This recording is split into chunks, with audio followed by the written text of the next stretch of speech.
الحمدللہ نحمدہ ونستعینہ ونستغفرہ ونؤمن بہ ونتوکل علیہ ونعوذ باللہ من شرور انفسنا ومن سیئات اعمالنا من یہدہ اللہ فلا مضل لہ ومن یضللہ فلا ہادی لہ ونشہد ان لا الہ الا اللہ وحدہ لا شریک لہ ونشہد ان محمدا عبدہ ورسولہ اما بعد فاعوذ باللہ من الشیطان الرجیم بسم اللہ الرحمن الرحیم لقد جاءکم رسول من انفسکم عزیز علیہ ما عنتم حریص علیکم بالمؤمنین رؤوف الرحیم صدق اللہ العظیم ان اللہ وملائکتہ یصلون علی النبی یا ایھا الذین آمنوا صلوا علیہ وسلموا تسلیما الصلاۃ والسلام علیک یا سیدی یا رسول اللہ وعلی آلک واصحابک یا سیدی یا حبیب اللہ الصلاۃ والسلام علیک یا سیدی یا رسول اللہ وعلی آلک واصحابک یا خاتم النبیین۔ احباب ذی وقار، ربیع الاول کی آمد ہے اور آج ربیع الاول کا پہلا جمعہ مبارک ہے۔ جان کائنات صلی اللہ علیہ وآلہ وسلم اس دنیا کے اندر تشریف لاتے ہیں۔ حضور پر نور شافع یوم النشور کی سیرت کو بیان کیا جا رہا ہے تاکہ ایک مرتبہ حضور صلی اللہ علیہ وآلہ وسلم کی پوری زندگی کے چند پہلو جو چیدہ ہے ان کو آپ لوگوں کے سامنے پیش کیا جا سکے۔ سیرت النبی کے حوالے سے آج کا یہ دوسرا جمعہ مبارک ہے۔ اس سے پہلے ہم نے رسول اللہ صلی اللہ علیہ وآلہ وسلم کی سیرت مبارکہ کے چند پہلوؤں کو بیان کیا تھا، ان میں سے چند چیزوں کو ہم آج بیان کرنے کی کوشش کریں گے۔ نبی رحمت صلی اللہ علیہ وآلہ وسلم کے دادا عبد المطلب کا انتقال ہوا تو آپ کی کفالت کی ذمہ داری آپ کے چچا جناب ابو طالب کے سرپران پہنچی۔ ابو طالب کو آپ کے دادا عبد المطلب نے پہلے ہی وصیت کر دی تھی کہ اب میرے بعد جو کفالت کی ذمہ داری ہے وہ تمہارے اوپر ہوگی۔ یہ کفالت کی ذمہ داری جناب ابو طالب کے اوپر آن پڑتی ہے۔ ابو طالب جو ہیں وہ عبد المطلب کے بعد آپ کے اس ذمہ داری کو بخوبی انجام دیتے ہیں۔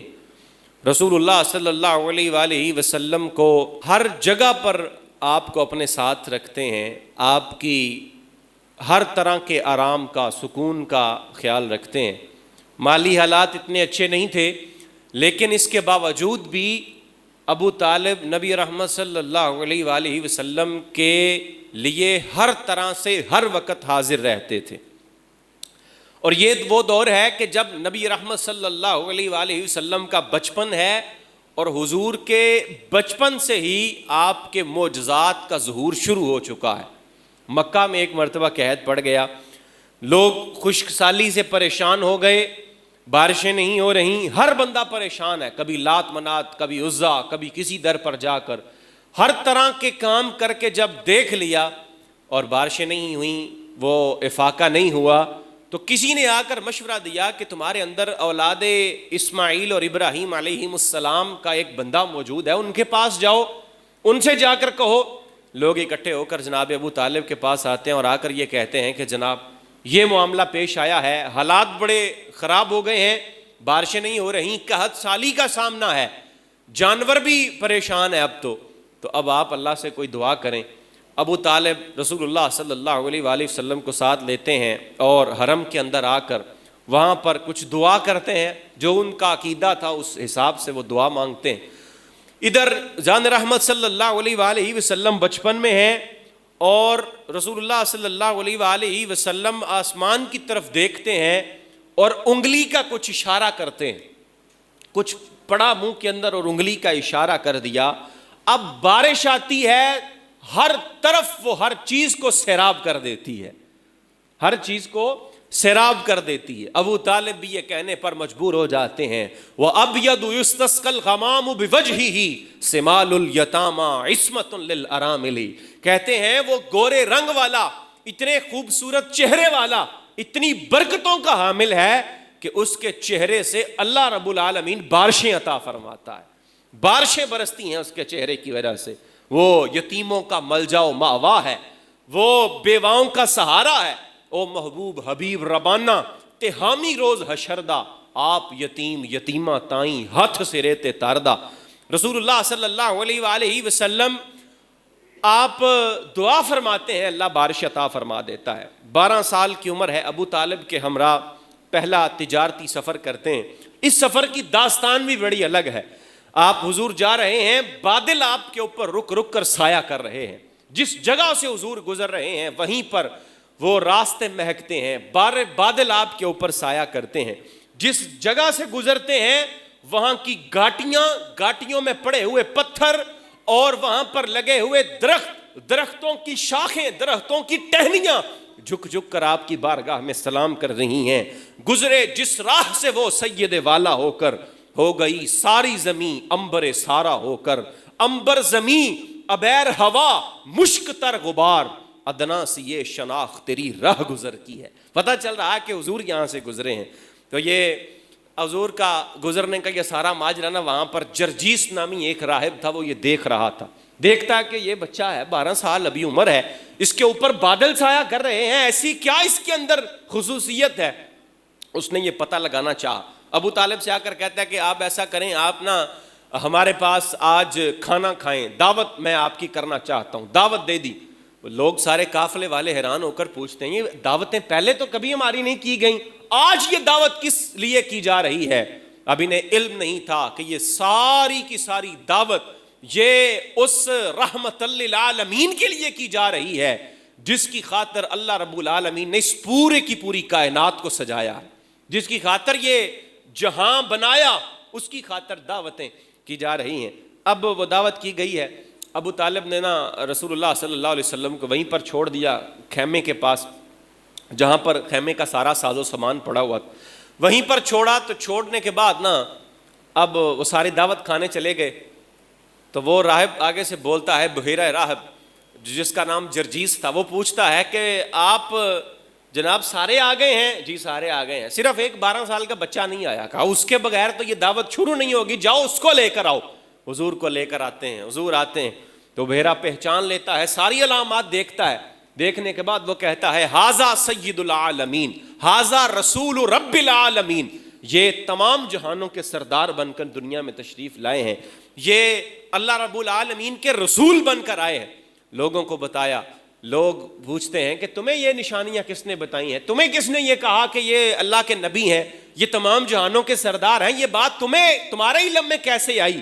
تو وہ آگے سے کہتا ہے، میں نے مصطفیٰ کا مشاہدہ کیا، لم یبت شجر ولا حجر الا خر ساجدا ولا یسجدان الا لنبی۔ اس نے کہا کہ میں دیکھتا ہوں کہ حضور جس راہ سے بھی گزرتے ہیں، کوئی ایسا درخت نہیں ہے، کوئی وہاں پر پڑا ہوا ایسا پتھر نہیں ہے جو جھک جھک کر مصطفیٰ کو سلامی نہ پیش کرتا ہو، جس نے حضور کو جھک کر سلام نہ پیش کیا ہو، جس نے حضور کو۔ اور میں نے پڑھا ہے اپنی کتابوں کے اندر کہ جو پتھر ہیں، پہاڑ ہیں، جو درخت ہیں، یہ نبی اور رسول کے علاوہ کسی کو سجدہ نہیں کرتے، تو یہ رسول ہیں، ان کو سجدہ کیا جا رہا ہے۔ اسی لیے اعلیٰ حضرت نے فرمایا، گود میں عالم شباب حال شباب کچھ نہ پوچھ، گود میں عالم شباب حال شباب کچھ نہ پوچھ، گلبن باغ نور کی کچھ اور ہی اٹھان ہے۔ یہ حضور کا بچپن ہے، ابھی تو میرے آقا کا بچپن ہے، مصطفیٰ کریم صلی اللہ علیہ وآلہ وسلم۔ تو حضور کی خاطر یہ اہتمام کیا گیا۔ اعلیٰ حضرت نے فرمایا، وہ جو نہ تھے تو کچھ نہ تھا، وہ جو نہ ہوں تو کچھ نہ ہو، جان ہے وہ جہان کی، جان ہے تو جہان ہے۔ تو عیسائی راہب نے بلایا اور حضور علیہ السلام کے وہ پھر لمبی واقعہ ہے، نبی رحمت صلی اللہ علیہ وآلہ وسلم کو دیکھا، ساری کی ساری علامات بھی بیان کی۔ حضور نبی رحمت صلی اللہ علیہ وآلہ وسلم نے اپنے بچپن کے اندر بکریاں بھی چرائی ہوئی ہیں، حضور بکریاں بھی چراتے، اور حضور علیہ السلام فرماتے ہیں، ما بعث اللہ نبیا الا رعى الغنم۔ حضور فرماتے ہیں اللہ نے کوئی نبی ایسا نہیں بھیجا جس نے بکریاں نہ چرائیں، اللہ کے سارے نبی بکریاں چراتے تھے۔ صحابہ عرض کرتے ہیں وَأَنْتَ يَا رسول اللہ، حضور کیا آپ نے بھی چرائیں؟ تو حضور فرماتے ہیں نعم رَأَيْتُهَا، میں نے بھی چرائی ہیں، عَلَىٰ قَرَارِيطِ لِأَهْلِ مکہ تھا، اب میں بھی اہل مکہ سے قراریت کے عوض، میں قراریت یہ قرات کی جمع ہے، اس کے عوض میں بھی بکریاں چرایا کرتا تھا۔ 25 سال عمر مبارک ہوتی ہے سیدہ خدیجۃ الکبریٰ ام المؤمنین جو بعد میں بنی، خدیجۃ الکبریٰ رضی اللہ تعالی عنہا کا مال لے کر ملک شام گئے۔ یہاں پر بھی ایسے ہی ہوا، جو حضرت سیدہ خدیجہ کا خادم تھا آپ کے ساتھ، اس نے یہ ساری چیزیں نوٹ کی۔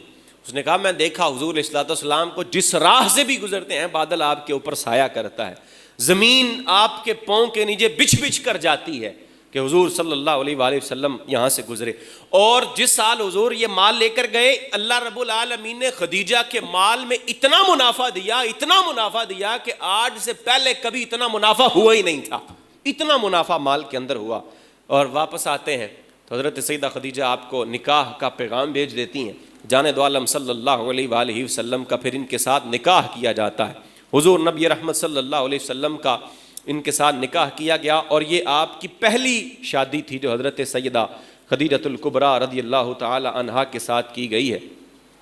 اس کے بعد حضور نبی رحمت صلی اللہ علیہ وآلہ وسلم کا یہ معاملہ تھا کہ آقا کریم صلی اللہ علیہ وآلہ وسلم کی حیات مبارکہ کے لمحات وہ یہاں پر ہمارے سامنے آتے ہیں کہ حضور نبی رحمت صلی اللہ علیہ وآلہ وسلم کہ پھر علامات نبوت کا اظہار ہونا شروع ہو جاتا ہے۔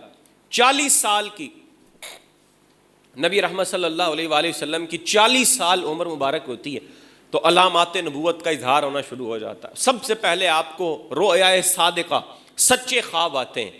حضور کو خواب آیا، رات کو خواب آیا، صبح اٹھ کر دیکھا تو وہی معاملہ پیش آ گیا، سچی تعبیر، سچا خواب۔ حضور کو یہ خواب آنے شروع ہو جاتے ہیں۔ پھر آپ گھاٹیوں سے، صحراؤں سے گزرتے تو ہر شجر اور حجر آپ کو سلام کا نذرانہ پیش کرتے ہوئے کہتا السلام علیکہ یا رسول اللہ، السلام علیکہ یا رسول اللہ۔ اور آپ پھر اپنا زیادہ تر وقت تنہائیوں کے اندر گزارتے ہیں، کبھی پورا مہینہ آپ گوشہ نشین ہو کر اللہ رب العالمین کے معرفت حاصل کرنے کی کوشش کرتے، اللہ کے جلووں کے اندر آپ مستغرق رہتے۔ اب انتظار ختم ہوا، 21 رمضان المبارک کا ٹائم آتا ہے، پیر کا دن ہے، وہ اللہ رب العالمین کے جلیل القدر فرشتے حضرت سیدنا جبریل امین اللہ رب العالمین کا پیغام لے کر حضور کی بارگاہ میں حاضر ہو جاتے ہیں۔ حضور غار حرا میں تھے، اللہ رب العالمین کے ساتھ وہ تنہائیوں کے اندر، راز و نیاز کے اندر وہ گم ہے، تو جبریل آتے ہیں، آ کر آپ کے پاس اللہ کا پیغام سناتے ہیں اور پہلی وحی لے کر نازل ہوتے ہیں۔ یا رسول اللہ، یا حبیب اللہ، اے نبی پڑھیے اقرا، آپ پڑھیے اقرا۔ جبریل کہتے ہیں اقرا، اے نبی پڑھیے، تو مصطفیٰ فرماتے ہیں ما انا بقاری، میں پڑھا ہوا نہیں ہوں۔ جبریل پھر کہتے ہیں نبی پڑھیں، آپ پڑھیں اقرا۔ حضور پھر فرماتے ہیں ما انا بقاری، میں پڑھا ہوا نہیں ہوں۔ جبریل اپنے سینے سے لگاتے ہیں، لگا کر آپ کو تھوڑا سا بھینچتے ہیں۔ جب سینے سے لگایا، پھر تیسری مرتبہ جب کہا تو مصطفیٰ کریم علیہ الصلوۃ والسلام سے کہا اقرأ بسم ربک الذی خلق، اقرأ بسم ربک الذی خلق۔ یہ سورہ علق کی پہلی 6 آیات آپ کے اوپر نازل ہوتی ہیں۔ یہ واقعہ سارے کا سارا عالم بیداری کے اندر پیش آتا ہے۔ یہ خواب نہیں تھا، کچھ اور بھی نہیں تھا، تو مصطفیٰ کے اوپر یہ واقعہ پیش آتا ہے۔ اس قدر یہ گراں آیات تھیں کہ ان کا بوجھ مصطفیٰ کے دل نے اٹھا لیا، ورنہ اللہ کا قرآن یہ بیان کرتا ہے لو انزلنا هذا القرآن على جبل لرأيته خاشعا متصدعا من خشیۃ اللہ، کہ اللہ کا قرآن بیان کرتا ہے کہ اگر یہ قرآن ہم پہاڑوں کے اوپر نازل کر دیتے تو وہ اللہ رب العالمین کی خشیت کی وجہ سے ریزہ ریزہ ہو کر بکھر جاتے۔ اس لیے اللہ نے قلب مصطفیٰ کو اتنی طاقت عطا فرمائی کہ آپ کے دل نے یہ ساری کی ساری وحیاں برداشت کیں۔ حضور گھر آئے، آ کر فرمایا زمیلونی زمیلونی، خدیجہ مجھے چادر اڑا دو، خدیجہ میرے اوپر چادر دے دو۔ اور حضور فرماتے ہیں لقد خشیت علی نفسی، خدیجہ میری تو جان پر بن آئی تھی۔ یہ معاملہ اتنا سخت تھا، اتنا یہ نبی علیہ الصلوۃ والسلام کے قلب اطہر نے اس کو برداشت کیا۔ خدیجہ آپ کو تسلی دیتی ہیں، یا رسول اللہ آپ کا رب آپ کو یا رسول اللہ کبھی آپ کا رب آپ کو رسوا نہ ہونے دے گا، حضور آپ پریشان نہ ہوں، تسلیاں دیتی ہیں، آپ پریشان نہ ہوں، آپ ہمیشہ راست باز ہیں، آپ راست باز رہے، مہمان نواز رہے، آپ رشتہ داروں کے حقوق کا خیال کرنے والے ہیں، آپ بیواؤں کا سہارا بننے والے ہیں، آپ یتیموں کا سہارا بنتے ہیں، آپ بے آسراؤں کا آسرا بننے والے ہیں، تو یا رسول اللہ آپ کا رب آپ کے ساتھ کوئی ایسا معاملہ کرے گا نہیں، اس لیے آپ پریشان نہ ہوں۔ وہ آپ کو لے کر ورقہ بن نوفل کے پاس جاتی ہیں، تورات کے بہت بڑے عالم تھے، ان کے پاس لے کر گئیں، سارا واقعہ ان کو بتایا، تو انہوں نے کہا، ساری علامات سننے کے بعد، حضور سے سارا واقعہ سننے کے بعد یہ کہا، ھذا الناموس الذی کان ینزل علی موسیٰ، ورقہ کہتے ہیں کہ یہ وہی فرشتہ ہے جو پہلے موسیٰ علیہ السلام کے پاس آیا کرتا تھا، ان کے پاس آ کر اللہ رب العالمین کا پیغام لے کر آتا، تو ساتھ ہی اس حسرت کا، اس آرزو کا اظہار کر دیا کہ کاش وہ وقت میری آنکھیں بھی دیکھیں، میں وہ ٹائم دیکھوں کہ جب آپ فاران کی چوٹیوں پر کھڑے ہو کر، جب آپ کوہ صفا پر کھڑے ہو کر یہ اعلان کریں، لوگوں کو بتائیں کہ لا الہ الا اللہ، جب آپ یہ اعلان کریں تو کاش اللہ مجھے اس وقت زندگی عطا فرمائے تو میں بھی آپ کی صف کے اندر کھڑا ہو جاؤں، آپ کی صف کے اندر میں بھی کھڑا ہو جاؤں، میں بھی یا رسول اللہ آپ کے خادمین کے اندر شامل ہو جاؤں، میں بھی اسلام قبول کر لوں۔ جانے دو عالم صلی اللہ علیہ وآلہ وسلم اپنی اس خفیہ تبلیغ کا آغاز کرتے ہیں، 3 سال تک آپ نے خفیہ طور پر اعلان فرمائے، اپنے جو بالکل قریبی تھے، انتہائی قریبی، ان کو دعوتیں دی۔ اس دوران آپ صلی اللہ علیہ وآلہ وسلم نے اپنے جو انتہائی قریبی تھے ان کو دعوتیں دیں، اذن خداوندی سے پھر خاندان والوں کو بلایا، اولاد عبد المطلب کو بلا کر آپ نے اللہ کا یہ پیغام سنایا نا، تو ابو لہب جو تھا یہ ایسا ازلی بدبخت تھا کہ اس نے ہر جگہ پر مصطفیٰ کی مخالفت کی، یہ جس جگہ بھی مصطفیٰ جاتے اس جگہ یہ آپ کی مخالفت کرتا۔ مصطفیٰ کریم صلی اللہ علیہ وسلم نے جب اعلان کیا تو آگ بگولا ہو کر یہ واہی تباہی بکنے لگتا ہے، اور وہیں پر پھر یہ مجلس برخاست ہو جاتی ہے۔ پھر جانے دو عالم دوبارہ دعوت کا اہتمام کرتے ہیں، اپنے خاندان والوں کو گھر میں بلاتے ہیں، بلا کر پھر کھانے پر حضور علیہ الصلوۃ والسلام یہ خطاب کرتے ہیں، اس ذات کی قسم جس کے قبضہ قدرت میں میری جان ہے، میں اللہ کا رسول بن کر مبعوث ہوا ہوں، اور اللہ نے مجھے یہ ڈیوٹی دی ہے کہ میں تم سب لوگوں کو ڈر سناؤں۔ اور پھر وہی معاملہ، ابو لہب نے پھر وہی کام کیا، آپ کے خلاف پروپوگنڈا، آپ کے خلاف وہیں پر باتیں کرنی شروع کر دیں۔ پھر اللہ کی طرف سے پیغام آتا ہے، یا نبی اب وہ ٹائم آ گیا ہے کہ آپ کوہ صفا پر چڑھیں۔ مصطفیٰ کوہ صفا پر جاتے ہیں، وہاں پر کھڑے ہو کر آقا کریم صلی اللہ علیہ وآلہ وسلم یہ اعلان کرتے ہیں، یا معشر قریش، یا معشر قریش، اے اہل قریش جمع ہو جاؤ، اکٹھے ہو جاؤ، میری بات سنو۔ سارے قریشی مل کر آپ کے پاس آتے ہیں، آپ کی بات سننے لگتے ہیں۔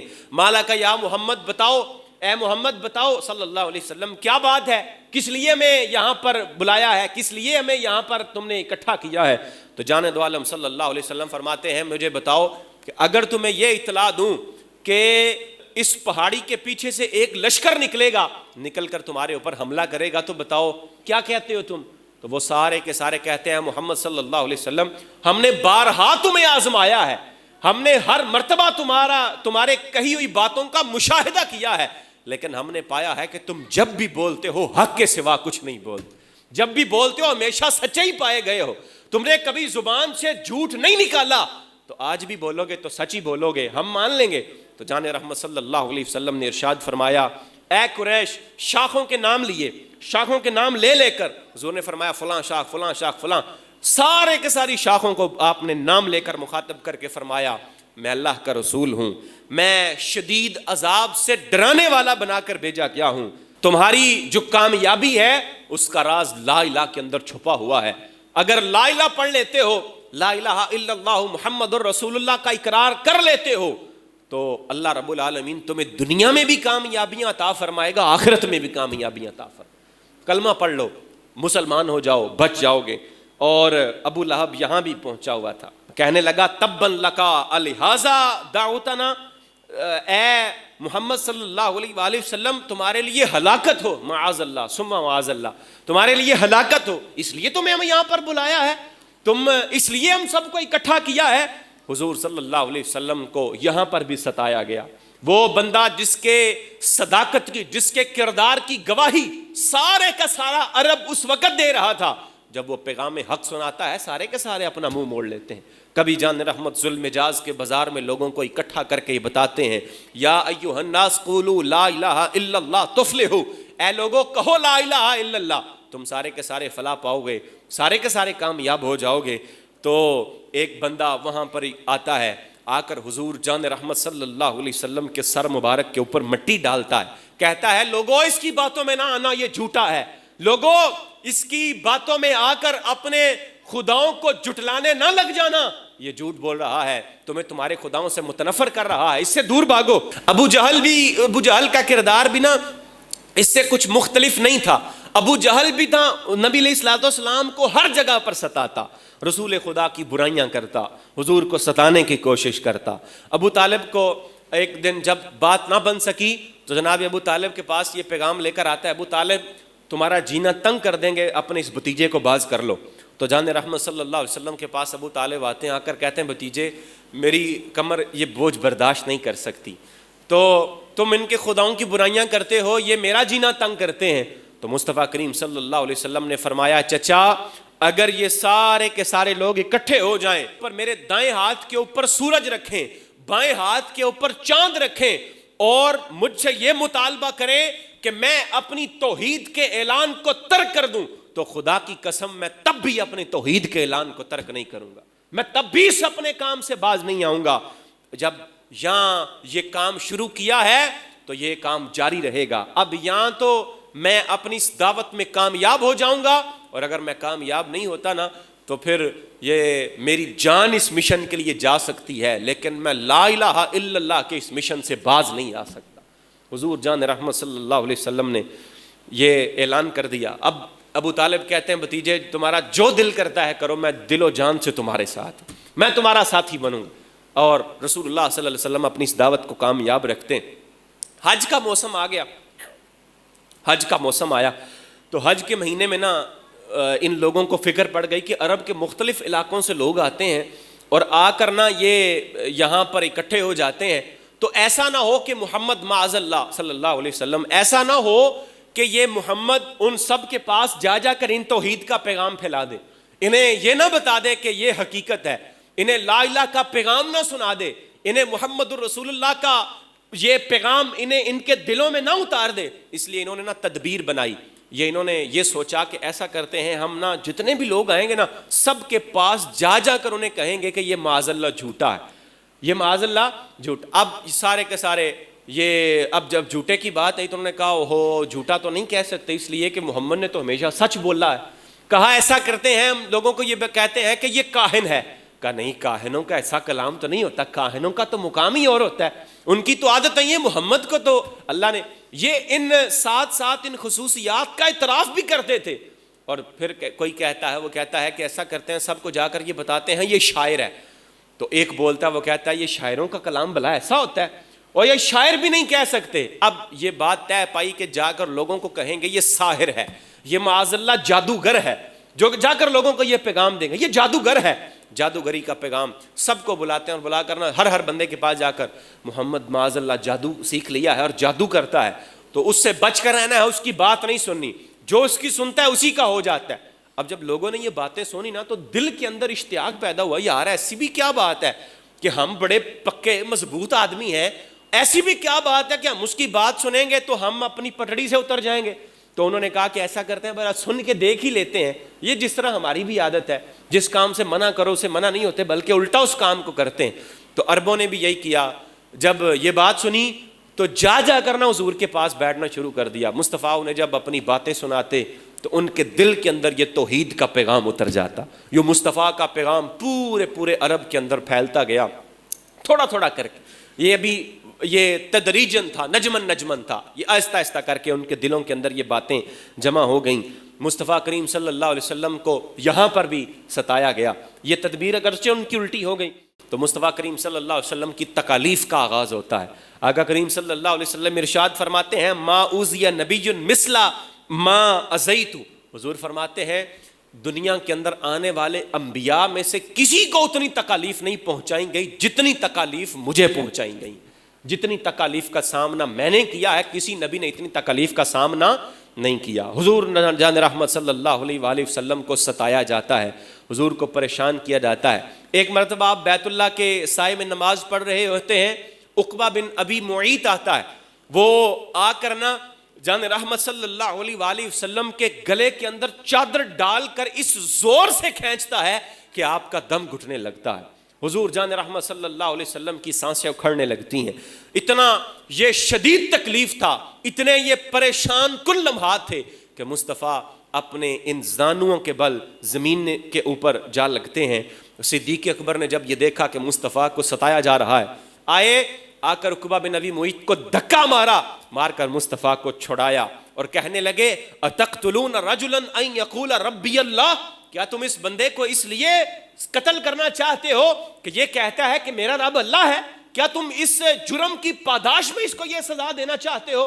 اس لیے باز آ جاؤ، نہ کرو، تو تم ظالم انسان ہو، کیا کر رہے ہو، نہ کرو۔ کبھی جان رحمت صلی اللہ علیہ وآلہ وسلم کعبہ کے سائے میں نماز پڑھ رہے ہوتے، رؤسائے شرک اکٹھے ہو کر آپ کو حرم پاک کے اندر بھی ستانے پہنچ جاتے۔ اسی طرح ایک دن حضور جان رحمت صلی اللہ علیہ وآلہ وسلم حرم پاک کے اندر نماز پڑھ رہے ہوتے ہیں، ابو جہل جو ہے نا بدبخت کے ذہن کے اندر ایک شرارت آتی ہے، شرارت سوجتی ہے اس کو، اور وہ آپ کی طرف اشارہ کرتے ہوئے دیکھتا ہے، کہتا ہے دیکھو تو صحیح، ذرا اس ریاکار کو دیکھو تو صحیح، معاذ اللہ، دیکھو، انتہائی رقیق اور گھٹیا زبان استعمال کرتے ہوئے کہتا ہے کہ دیکھو دیکھو یہ ریاکاری کر رہا ہے، یہ نمازیں پڑھ رہا ہے۔ پھر اس نے کہا کہ ایسے کرو، اچانک ذہن کے اندر ایک خرافات نے جنم لیا، ایک خرافہ آیا، اور اس بدبخت نے کہا کہ کوئی ایسا کرو نا، فلاں جگہ پر آج اونٹ ذبح ہوا ہے، اس کی اوجڑی اور اس کی آنتیں انتڑیاں پڑی ہوئی ہیں، جاؤ ان کو لے کر آؤ اور اس محمد کے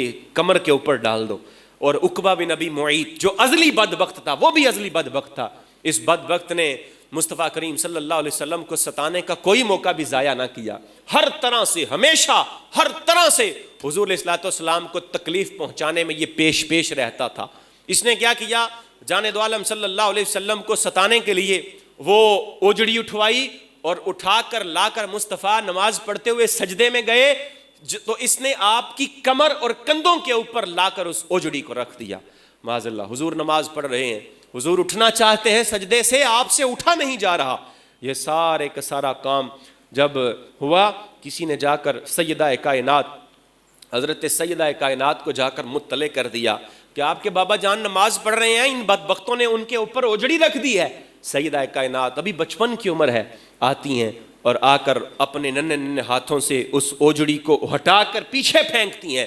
مصطفیٰ اٹھتے ہیں، مصطفیٰ کریم صلی اللہ علیہ وآلہ وسلم کو وہاں سے جب بچایا اور حضور اٹھے نا، تو نبی رحمت صلی اللہ علیہ وسلم مشکل سے مشکل وقت کے اندر بھی کبھی مشرکین کے لیے بد دعا نہیں کرتے تھے، لیکن یہ آج ایسا ٹائم تھا، مصطفیٰ اپنے رب کے ساتھ راز و نیاز میں محو تھے، آقا اپنے رب کے ساتھ ہم کلام ہو رہے ہیں، حضور نماز پڑھ رہے ہیں، اور آپ کے اوپر وہ نجاست آپ کے اوپر جب ڈال دی گئی تو مصطفیٰ بھی وہاں پر خاموش نہ رہ سکے، وہاں پر آپ نے یہ بد دعا کر دی، اللہم علیکا بعمر ابن ہشام والولید ابن ربیعہ وعتبہ ابن ربیعہ۔ حضور نے یہ نام لے کر ان کے لیے بد دعا کر دی، اے اللہ ابو جہل کو، ولید کو، عتبہ کو، شیبہ کو، عقبہ کو اور امیہ کو، اے اللہ ان بدبختوں کو اپنی گرفت کے اندر لے لے۔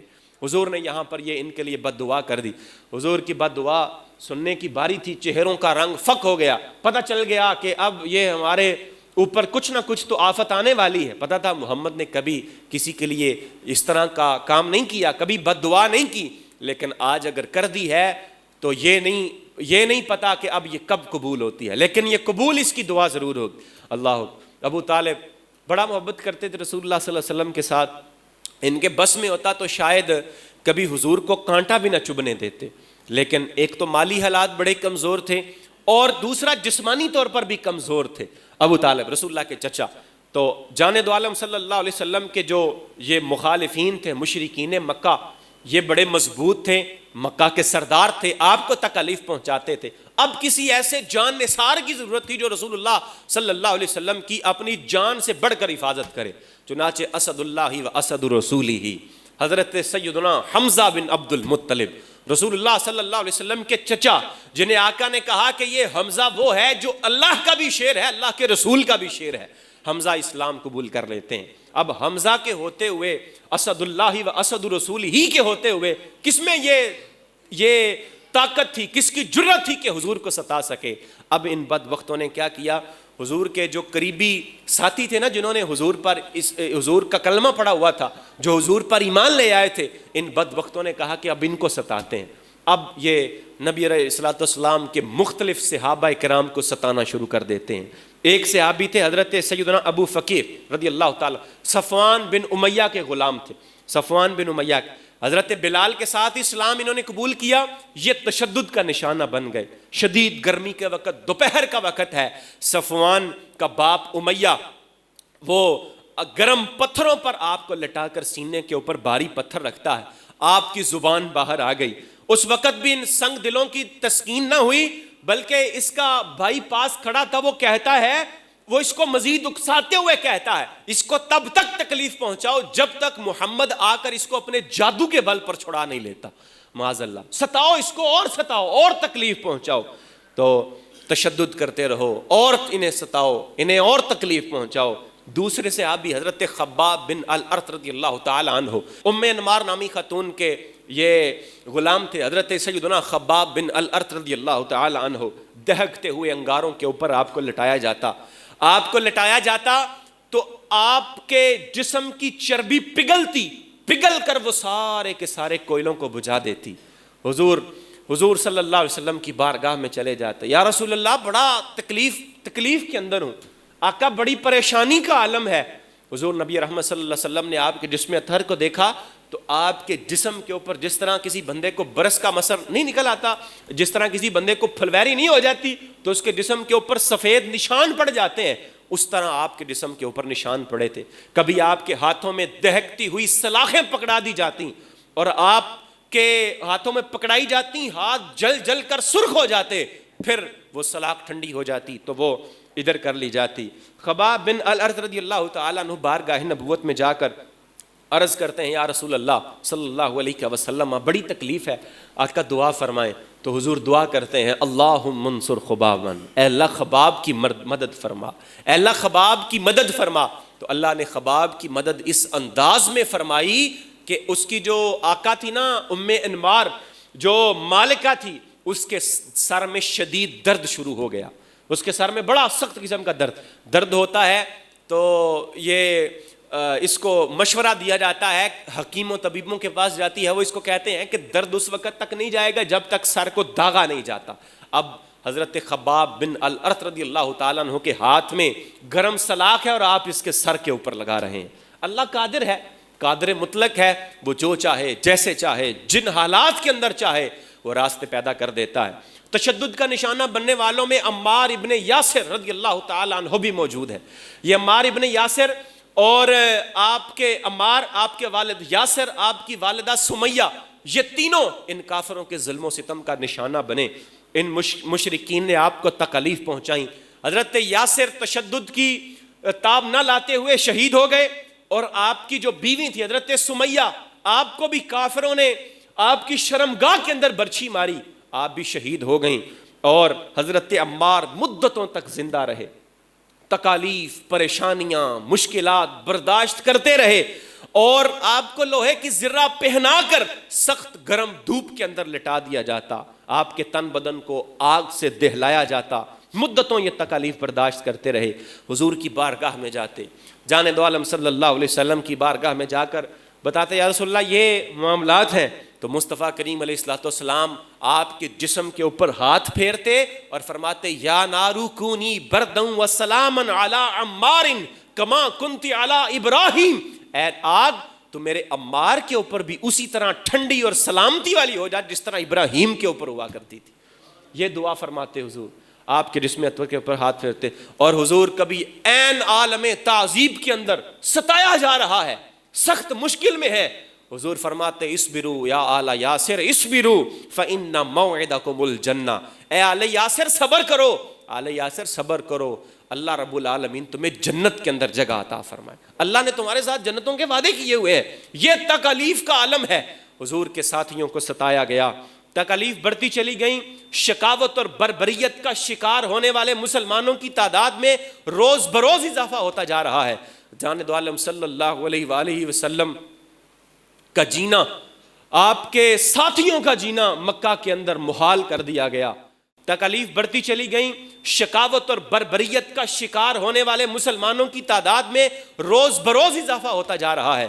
جان دو عالم صلی اللہ علیہ وآلہ وسلم کا جینا، آپ کے ساتھیوں کا جینا مکہ کے اندر محال کر دیا گیا۔ اب اللہ کے حکم سے حبشہ کی طرف ہجرت کرنے کا حکم دے دیا جاتا ہے۔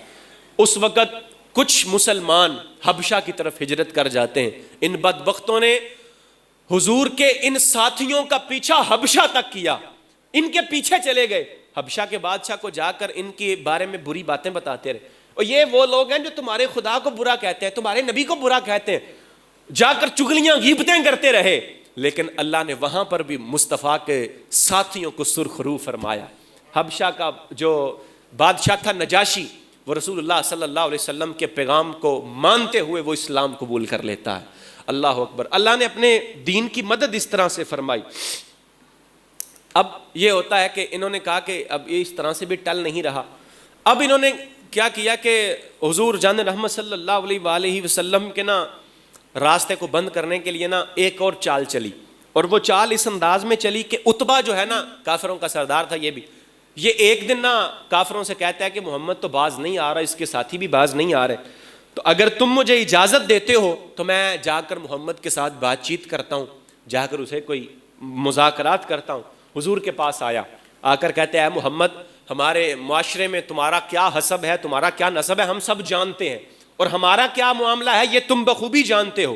ہمیں اعتراف ہے، ہم جانتے ہیں تم اعلیٰ نسب ہو، تمہارا شرف اعلیٰ، تمہاری شان اعلیٰ، لیکن تم ہمارے آباء و اجداد کو کافر کہتے ہو، گمراہ کہتے ہو، یہ باتیں قابل برداشت ہیں۔ تو اب حضور کو لالچ دیتا ہے، 5 باتیں کرتا ہے، کہتا ہے اگر عزت اور وقار چاہیے تو تمہیں اتنی عزت اور وقار دیں گے کہ ساری کے سارے معاملات تمہاری رائے کے ساتھ طے کریں گے، تمہاری ان کا اجازت کے بغیر کوئی بات طے نہیں کریں گے۔ اچھا، دوسری بات، اگر چاہتے ہو کہ تمہیں تاج شاہی چاہیے، تاج شاہی کا شوق رکھتے ہو، تو تمہیں سارے کا سارا عرب اپنا سردار مان لیتا ہے اور ہم سب تمہاری اطاعت کے اندر مشغول ہو جاتے ہیں۔ اگر چاہتے ہو کہ تمہیں مال و دولت چاہیے تو سارے عرب کا مال اکٹھا کر کے تمہارے قدموں کے اندر رکھ دیتے ہیں۔ اگر کسی حسین و جمیل لڑکی کے ساتھ نکاح کرنا چاہتے ہو تو بتاؤ، ہم عرب کی سب سے خوبصورت، سب سے حسین و جمیل لڑکی جس کے اوپر تم ہاتھ رکھو، تمہارے ساتھ اس کا نکاح کر دیتے ہیں، اسے تمہارے عقد میں دے دیتے ہیں۔ اور اگر خدا نہ خواستہ، دیکھو ان بدبختوں کے جملے دیکھو، کہتے ہیں اگر خدا نہ خواستہ تمہارے اوپر کسی جن بھوت کا سایہ ہو گیا ہے تو ماہر سے ماہر طبیب کے پاس تمہارا علاج کرانے کے لیے بھی حاضر ہیں۔ معاذ اللہ، حضور کو یہ کہتے ہیں تمہارا ہر مطالبہ مانیں گے، لیکن ایسے نہ کہو۔ حضور نے فرمایا تم نے اپنی بات کر لی ہے، افرغت یا ابا الولید، تم جو بات کہنا چاہتے تھے ابو الولید تم نے کہہ لی ہے، ابو الولید اس کی کنیت ہے، تم نے جو کہنا تھا وہ کہہ لیا ہے؟ تو وہ کہتا ہے ہاں میں نے کہہ لیا۔ حضور نے فرمایا اب مجھے اجازت دیتے ہو کہ میں بھی کچھ کہہ لوں؟ تو اس نے کہا جی کہیں۔ تو مصطفیٰ کریم علیہ الصلوۃ والسلام نے سورہ فصلت حامیم السجدہ کی یہ آیات مبارکہ تلاوت فرمائی، فرمایا حامیم تنزیل من الرحمن الرحیم کتاب فصلت آیاتہ قرآن عربی لقوم، میں ایسا فصیح و بلیغ کلام سن کر آیا ہوں کہ خدا کی قسم ایسا فصیح و بلیغ کلام میں نے آج تک نہیں سنا۔ وہ شاعری بھی نہیں ہے، کہانت بھی نہیں ہے۔ میں تمہیں ایک فری کا مشورہ دیتا ہوں، اور وہ مشورہ یہ ہے کہ تم محمد کو اس کے حال کے اوپر چھوڑ دو۔ اگر تمہیں لگتا ہے کہ یہ محمد جھوٹا ہے تو تب بھی اس کو اس کے حال پر رہنے دو، سارے کا سارا عرب اس کا مخالف بن جائے گا، وہ خود اس کے ساتھ لڑنے لگ جائیں گے، تمہیں اس کے ساتھ لڑنے کی ضرورت نہیں پڑے گی۔ اور اگر یہ محمد سچا ہوا تو پھر سارے کا سارا عرب اس کے آگے جھک جائے گا اور اس میں تمہاری عزت ہے۔ یہ اتنا خوبصورت حل پیش کیا، لیکن ان لوگوں نے اس بات کو بھی نہ مانا، اور کہتے ہیں سحرک واللہ یا ابا الولید بلسانہ، کہتے ہیں ابو الولید خدا کی قسم محمد کی زبان نے تمہارے اوپر جادو کر دیا ہے، محمد نے تمہارے اوپر جادو کر دیا ہے، محمد کی زبان کا جادو تمہارے اوپر چل۔ اب یہ فضول مطالبات کرنا شروع کر دیتے ہیں، حضور کے پاس آتے ہیں اور فضول مطالبے، کبھی یہ کہتے ہیں کہ محمد تمہارے لیے ہر طرف انگوروں کا کھجوروں کا باغ کیوں نہیں ہو جاتا؟ تم دعا کرو نا تمہارے لیے ہر طرف باغات ہوں، ہر طرف تمہارے لیے نہریں جاری ہو جائیں۔ کبھی کہتے کہ اللہ تمہارے روبرو، ہم سب کے روبرو اللہ تمہارے ساتھ فرشتوں کو کیوں نہیں کھڑا کر دیتا؟ کبھی یہ کہتے ہیں محمد تمہارا کوئی سونے کا مکان ہو، ہم اس مکان کو دیکھیں۔ کبھی کہتے ہیں کہ اللہ کی طرف سے لکھی ہوئی کوئی کتاب لے آؤ، اس کو ہم پڑھ لیں تو ہمیں یقین ہو جائے تم اللہ کے نبی ہو۔ حضور نے سارے کے سارے جاہلانہ مطالبات مسترد کر دیے کہ پھر انہوں نے ایک مطالبہ کیا، انہوں نے کہا کہ محمد تم اللہ سے یہ دعا کرو کہ یہ جو کوہ صفا پہاڑ ہے نا، یہ سارے کا سارا سونے کا بن جائے، ہم اسلام قبول کر لیں گے۔ مصطفیٰ نے کہا کیا واقعی ایسا ہے، اسلام لے آؤ گے؟ تو انہوں نے کہا بالکل اسلام لے آئیں گے۔ اللہ سے دعا کرنے ہی والے تھے کہ جبریل امین آ جاتے ہیں، یا رسول اللہ یہ بدبخت ہیں، ازلی بدبخت ہیں، ان کے لیے دعا نہ کریں، ان کے لیے کوہ صفا کو سونے کا نہ بنوائیں، اگر یہ کوہ صفا سونے کا بن گیا تب بھی یہ اسلام قبول نہیں کریں گے، لیکن اس سے ایک نقصان ہوگا، نقصان یہ ہوگا کہ ان کے اوپر ہمیشہ ہمیشہ کے لیے توبہ کا دروازہ بند ہو جائے گا۔ مصطفیٰ کریم صلی اللہ علیہ وسلم نے جان لیا، دیکھ لیا کہ یہ بدبخت ہے، انہوں نے اسلام قبول تو کرنا کوئی نہیں، تو آپ نے ایسا نہ ہو کہ اللہ ان کے اوپر عذاب نازل کرے اور اس عذاب کی وجہ سے ان کے لیے توبہ کا دروازہ بھی بند ہو جائے۔ تو پھر نہ انہوں نے رسول اللہ صلی اللہ علیہ وسلم نے یہ بھی آپ نے یہ بھی معاملہ چھوڑ دیا، آپ نے کہا کہ نہیں یہ بھی مطالبہ نہیں مانا جائے۔ حضور کو کبھی استہزاء اور تمسخر کا نشانہ بنایا جاتا ہے۔ حضور علیہ الصلوۃ والسلام کو کہتے احاذ الذی بعث اللہ رسولا، کیا یہ بندہ ہے جس کو اللہ نے رسول بنا کر بھیجا ہے، کہ اللہ نے اس کو رسول بنا دیا؟ اور کبھی حضور کا کہتے، قرآن نے جس کو بیان کیا وَقَالُوا مَا لِهَٰذَا الرَّسُولُ يَأْكُلُ الطَّعَامَ وَيَمْشِي فِي الْأَسْوَاقِ، کہتے کہ یہ کیسا رسول ہے جو کھاتا پیتا بھی ہر بازاروں میں چلتا ہے؟ بھئی ان کے نزدیک رسول ایسا ہونا چاہیے تھا کہ وہ بڑا مالدار ہو، وہ نہ کھائے نہ پیے نہ تو اللہ رب العالمین نے ان سارے کے سارے ان کے بدبختوں کے جملوں کا جواب قرآن کے اندر دے دیا، کہا اے حبیب آپ کو پریشان ہونے کی ضرورت نہیں ہے، انا کفیناک المستہزئین، اے حبیب ان مذاق کرنے والوں کو تو ہم ہی کافی ہیں، ہم ان کو دیکھ لیں گے، آپ پریشان نہ ہوں۔ حبشہ میں مہاجرین آرام سے رہنے لگے، فاروق اعظم رضی اللہ تعالیٰ عنہ بھی اسلام قبول کر چکے ہیں، مکہ کے اندر اعلانیہ عبادتیں شروع ہو گئیں، اب مشرکین کی نیندیں حرام ہو گئیں، انہوں نے پھر ایک حربہ آزمایا، آخری حربہ، اور وہ حربہ کیا تھا کہ رسول اللہ صلی اللہ علیہ وآلہ وسلم کے ساتھ بائیکاٹ کر دیا جائے، بنی ہاشم سارے کا سارا جو آپ کا خاندان تھا ان کا بائیکاٹ کر دیا جائے، حضور کے خاندان کا بائیکاٹ کر دیا گیا، معاہدہ لکھا گیا، لکھ کر یہ خانہ کعبے کے اندر لٹکا دیا گیا کہ کوئی بندہ نہ بنی ہاشم کے ساتھ تجارت کرے گا، نہ ان کے ساتھ بول چال رکھے گا، نہ ان کی مدد کرے گا، نہ ان کو کھانے پینے کا کوئی سامان پہنچائے گا، یہ بات طے کر لی گئی۔ اب حضور علیہ الصلوۃ والسلام اور سارے کا سارا بنی ہاشم یہ شیب ابی طالب کے اندر محصور ہو کر رہ جاتے ہیں۔ حضرت سعد ابن ابی وقاص کہتے ہیں ان دنوں کی بات ہے، کھانے پینے کی قلت، 3 سال کا عرصہ وہاں پر ہے، کھانے پینے کی قلت، کھانا پینا ہوتا نہیں تھا۔ کہتے ہیں ایک رات ایسے ہوا کہ سوکھا ہوا چمڑا میرے ہاتھ لگا، میں نے اس چمڑے کو دھویا، دھو کر آگ کے اوپر بھونا، بھون کر پانی کے ساتھ اس کو کھایا۔ بچے روتے ہوئے بلکتے ہوئے، بچوں کے اوپر بھی کبھی ترس نہیں آتا، بنی ہاشم کے 9 نال بچے بھوک سے بلکتے رہے، باپ حسرت کی تصویر بن کر ان کو تکتے رہتے کبھی، اور یہ 2-4 دن کی بات نہیں تھی، 3 سال تک یہ معاملہ برتا گیا، پھر جا کر اس معاہدے کو دیمک لگی، وہ سارے کا سارا معاہدہ ختم ہو گیا۔ نبوت کا 10واں سال آیا، یہ سال بھی رسول اللہ صلی اللہ علیہ وسلم کے لیے غموں سے بھرپور سال تھا۔ اس سال میں شیب ابی طالب سے حضور باہر تو آ گئے، آپ کو بہت بڑا صدمہ پہنچتا ہے، اور صدمہ کیا تھا کہ ابو طالب جو آپ کے چچا تھے، ابو طالب وہ آپ کی کفالت کے ذمہ دار تھے، آپ کو حقیقی اولاد سے زیادہ پیار کرنے والے، جو اپنے بھتیجے پر پروانہ وار اپنی جان نثار کرنے کے لیے تیار رہتے، وہ ابو طالب، ان کی وفات ہو جاتی ہے۔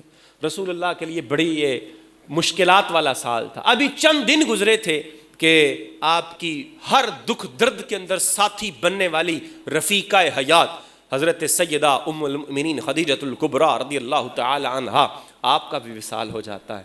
مصطفیٰ غمگین ہے، غموں کا پہاڑ حضور کے اوپر ٹوٹا ہوا ہے، اتنا سخت سال کہ اس سال کا نام ہی عام الحزن رکھ دیا گیا. یہ غموں سے بھرپور سال ہے, یہ پریشانیوں کا, تکالیف کا سال ہے. ابو طالب کا انتقال ہوا تو رسول اللہ صلی اللہ علیہ وسلم کو ستایا گیا. آقا کریم علیہ الصلوۃ والسلام نا ان کافروں کی بدبختوں کی ان شرارتوں سے تنگ آ کر نا سوچا کہ ایسے کرتا ہوں, طائف میں جاتا ہوں, شاید طائف والے میرے اوپر اسلام قبول کر لیں اور میرے دست و بازو بن جائیں. حضور وہاں پر گئے, اپنے منہ بولے بیٹے زید ابن حارثہ کو ساتھ لیا, طائف کے بازاروں میں پہنچے. قبیلہ بنو ثقیف کے 3 سردار, تینوں آپس میں بھائی تھے, ان کے پاس گئے, ان کو جا کر حق کی دعوت دی. لیکن یہ بھی حق سننے کو تیار ہی نہیں ہے. ان میں سے ایک ایسا, یہ شقی القلب تھے, ایک اٹھتا ہے تو وہ بولتا ہے, کہتا ہے مذاق اڑاتے ہوئے, پھپتیاں کستے ہوئے, کہتا ہے کہ اللہ کو تمہارے علاوہ رسول بنانے کے لیے اور کوئی بندہ نہیں ملا تھا کہ اس نے تمہیں کو رسول بنا دیا. حضور دوسرے بدبخت کے پاس جاتے ہیں, وہ یہ کہتا ہے کہ اگر تم واقعی اللہ کے رسول ہو تو پھر میں تو کمتر ہوا, تو میں تمہارے ساتھ بات کرنے کا روادار ہی نہیں, اور اگر تم جھوٹے ہو تو پھر میں تمہارے ساتھ بات ہی نہیں کرنا چاہتا. اس نے حضور کے ساتھ بات کرنے سے انکار کر دیا. مصطفیٰ دل برداشتہ ہو کر وہاں سے نکلے. آقا وہاں سے نکلے, ان بدبختوں نے آپ کو شہر سے نکال دیا, سارے اوباشوں کو اکٹھا کر کے آپ کے پیچھے لگا دیے. حضور کو پتھر مارتے, حضور صلی اللہ علیہ وآلہ وسلم کو پتھر مارے جا رہے ہیں. مصطفیٰ کریم صلی اللہ علیہ وسلم لہو لہان ہیں.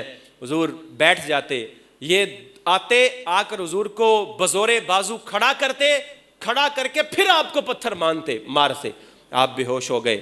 زید ابن حارثہ آپ کو اٹھاتے ہیں, اٹھا کر ایک اونٹوں کا باغ تھا, ایک انگوروں کا باغ تھا, وہاں پر لے گئے. وہاں پر مصطفیٰ کریم علیہ الصلوۃ والسلام سایہ دار بیل تھی, اس کے نیچے لیٹ گئے, سستانے لگے, آرام کرنے لگے. حسن و منال اور بے سر و سامانی کا عالم, اللہ رب العالمین کے علاوہ کسی کی طرف پھر بھی توجہ نہیں فرمائی. اس حال میں بھی اللہ رب العالمین کی بارگاہ میں الہی الیک اشکو, اے اللہ میں تیری طرف ہی شکایتیں کرتا ہوں. حضور دعا کرتے ہیں, الہی الیک اشکو ضعف قوتی وقلت حیلتی وہوانی علی الناس یا ارحم الراحمین, انت رب العالمین, انت رب المستضعفین, وانت ربی وان لم یکن بک غضب علی فلا ابالی. حضور دعا کرتے ہیں, الہی میں اپنی کمزوریاں, اپنی اس بے سر و سامانی کے عالم میں لوگوں کے حقارت آمیز سلوک کی تجھی سے فریاد کرتا ہوں. اے میرے پروردگار تو ارحم الراحمین ہے, اے اللہ تو ضعیفوں کا رب ہے, اے اللہ کمزوروں کا سہارا تو ہے. اے اللہ اگر تو میرے ان حالات کے اندر بھی, تو اے میرے پروردگار اگر تو ان حالات میں بھی میرا دست و بازو بن جائے, اور اللہ اگر تو مجھ سے راضی ہو جائے تو مجھے ان تکالیف کی بھی کوئی پرواہ نہیں, اے اللہ ان پریشانیوں کی بھی کوئی ٹینشن نہیں, اگر تو میرے اوپر راضی ہو جائے.